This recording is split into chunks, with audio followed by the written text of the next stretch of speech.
in that it says, "We the people." And in that statement, what our founding fathers did with great wisdom is establish the democratic process.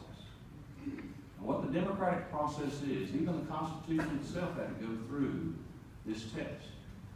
The majority of the people decided what we would have as our founding elements. The Constitution has been changed through democracy. The Constitution has been amended through democracy. The Constitution has been interpreted by the highest court of the land through democracy. It takes a majority of our justices to make a decision. So I applaud the conversation we've had about that, but I just want to remind you that the process of democracy is going on today in this chamber. By both sides voicing their opinion, stating what they feel. This body that is before you today was elected through democratic process. The majority of voters have put each and every one of us in this seat. And it's through a democratic process that we'll make the decision whether or not we'll approve this ordinance or not. So while we've celebrated the Constitution, certain aspects of it, what I want to do tonight is celebrate the first three words, "We the people." And I'd like to ask you to celebrate that as well. We can have our differences, but this is the Constitution at work.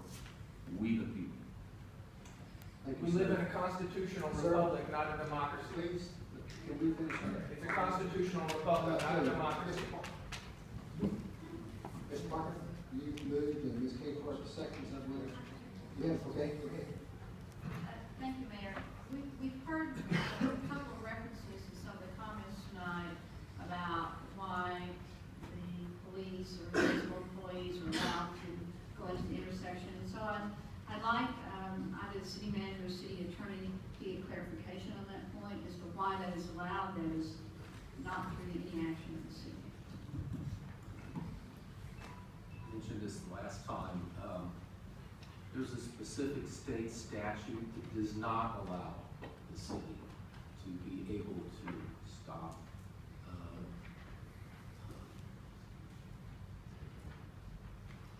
employees to carry out that activity on the street. There is a requirement, though, that they go through a specific process of telling the police department where they're going to be, how many they're going to have, and so forth. They have insurance. That's not something the city agrees to. That's just something the city has to recognize. So it has no ability to change that. Okay.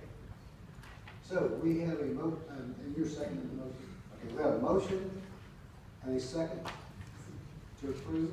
I need your votes. Approved, 8-1. Thank you, Mr. Mayor. Thank you.